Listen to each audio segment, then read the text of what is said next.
नमस्कार दोस्तों, मैं हूं आपका फाइनेंशियल दोस्त। दोस्तों, आज के अपने इस वीडियो में हम बात करेंगे bank of India mutual fund द्वारा अपना नया एनएफओ लॉन्च किया जा रहा है, जो कि bank of India mid cap fund के नाम से जाना जाएगा।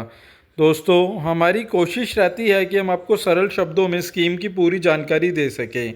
दोस्तों, वीडियो शुरू करने से पहले आपसे छोटी सी रिक्वेस्ट है कि अगर आपने हमारा चैनल अभी तक सब्सक्राइब नहीं किया है तो प्लीज़ इसे सब्सक्राइब करें। तो दोस्तों, आज का अपना वीडियो शुरू करते हैं।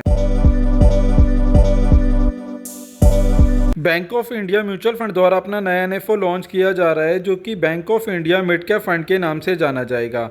इस एनएफओ के अंदर आप 31 जुलाई 2025 से लेकर 14 अगस्त 2025 के बीच में निवेश कर सकते हैं।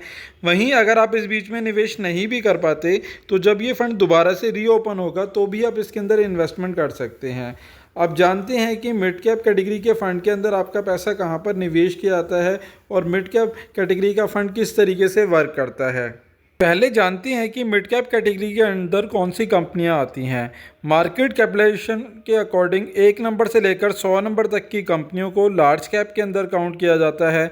वहीं 101 से लेकर 250 नंबर तक की कंपनियों को मिड कैप के अंदर काउंट किया जाता है और 251 से ऊपर की कंपनियों को स्मॉल कैप के अंदर काउंट किया जाता है। तो बेसिकली आपका जो उसके अंदर इन्वेस्टमेंट किया जाएगा वह मिड कैप कैटेगरी की कंपनियों के अंदर ही आपका मेजर इन्वेस्टमेंट रहने वाला है, जो कि 101 से लेकर 250 नंबर तक की कंपनियां रहने वाली हैं। तो ज़्यादातर इसके अंदर आपका जो इन्वेस्टमेंट रहेगा वह मिड कैप कैटेगरी की कंपनियों के अंदर ही आपका निवेश होने वाला है। मिड कैप कंपनी का अगर पिछले 20 सालों का रिकॉर्ड देखें तो उसने लगभग 21 गुना का रिटर्न दिया है। वहीं अगर लार्ज कैप को देखें तो उसने लगभग 16% तक का रिटर्न दिया है और स्मॉल कैप ने 26% से ज़्यादा का रिटर्न दिया है।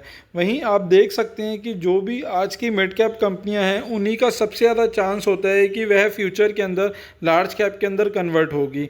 तो इसके अंदर आपका स्मॉल कैप की कैटेगरी की तुलना में इसके अंदर रिस्क भी कम होता है और इसके अंदर आपको रिटर्न भी एक सूटेबल मिलता है लार्ज कैप की तुलना में। तो यदि आपके पोर्टफोलियो में किसी प्रकार का कोई मिड कैप फंड नहीं है तो आप इस कैटेगरी में कम से कम 1 से 2 फंड रख सकते हैं, बट आपका नज़रिया कम से कम 10 साल का होना चाहिए, तभी आप मिड कैप कैटेगरी के फ़ंड के अंदर इन्वेस्टमेंट की सोचें और अपना एक बार रिस्क प्रोफाइल चेक करने के बाद ही आप कोई भी डिसीज़न लें। लॉन्ग टर्म परफॉर्मेंस में देखेंगे तो हमेशा mid cap fund large cap fund को हमेशा एक अच्छे अंतर से बीट करता है। जहां अगर पास्ट की देखें तो 5 सालों के अंदर लार्ज कैप ने 13% तक का रिटर्न दिया है, वहीं मिड कैप की बात करें तो उसने 17% का रिटर्न दिया है। वहीं अगर 10 साल के टाइम पीरियड में देखेंगे तो जहां लार्ज कैप ने 12% से ज़्यादा का रिटर्न दिया है, वहीं मिड कैप कैटेगरी के फंड ने 16% से ज़्यादा का रिटर्न दिया है। वहीं आप जानते हैं इसकी स्कीम डिटेल के बारे में। Bank of India mid cap fund, यह फंड एक ओपन एंडेड फंड है, तो उसके अंदर आप कभी भी इन्वेस्टमेंट कर सकते हैं और कभी भी विड्रॉ कर सकते हैं। वहीं इस फंड के अंदर आप लॉन्ग टर्म कैपिटल एप्रिसिएशन के लिए इन्वेस्टमेंट कर सकते हैं, बट इन्वेस्टमेंट से पहले एक बार अपना रिस्क प्रोफाइल देखने के बाद ही आप इस फंड के अंदर इन्वेस्टमेंट की सोचें। वहीं अगर आप इसका बेंचमार्क देखेंगे तो उसका benchmark Nifty mid cap 150 total return index का रहने वाला है। इसके फंड मैनेजर देखें तो यह मिस्टर आलोक सिंह रहने वाले हैं। वहीं इस प्लान के अंदर आप डायरेक्ट प्लान और रेगुलर प्लान में से किसी भी एक ऑप्शन का चुनाव कर सकते हैं। साथ ही साथ आप ग्रोथ ऑप्शन और IDCW में से भी कोई एक चुनाव कर सकते हैं। वहीं अगर इसके ऊपर लगने वाले एग्जिट लोड को देखें तो यदि आप अपने पैसे को 60 दिन से पहले विड्रॉ करेंगे तो इसके ऊपर आपका 1% का एग्जिट लोड लगेगा और 60 दिन के बाद करते हैं तो उस पर किसी प्रकार का कोई एग्जिट लोड नहीं है। वहीं आप इसके अंदर 5,000 रुपये से अपने निवेश की शुरुआत कर सकते हैं। क्योंकि ये इक्विटी कैटेगरी का फंड है तो उसके ऊपर आपका टैक्सेशन भी इक्विटी वाला ही रहने वाला है। यानी आप इसके अंदर जो भी निवेश करेंगे अगर आप उसे 1 साल से पहले बेचते हैं तो उसके ऊपर आपको 20% का short term capital gain tax देना होगा। वहीं अगर आप 1 साल के बाद बेचेंगे तो उसके ऊपर आपको 12.5% का long term capital gain tax देना होगा, पर वो भी आपको तभी देना होगा यदि आपका प्रॉफिट 1,25,000 से ज़्यादा होता है, और अगर इससे कम होता है तो आपको किसी प्रकार का कोई टैक्स नहीं देना होगा।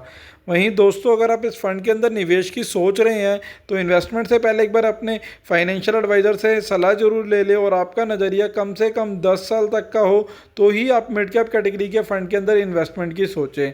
साथ ही साथ अगर आपका कोई सवाल या सुझाव हो तो आप नीचे कमेंट बॉक्स में कमेंट भी कर सकते हैं। दोस्तों आशा करता हूँ मेरे द्वारा दी गई जानकारी आपके लिए उपयोगी सिद्ध होगी, और यदि वीडियो अच्छा लगा हो तो प्लीज़ इसे लाइक शेयर करें, और चैनल अभी तक आपने सब्सक्राइब नहीं किया है तो प्लीज़ इसे सब्सक्राइब करें। धन्यवाद दोस्तों।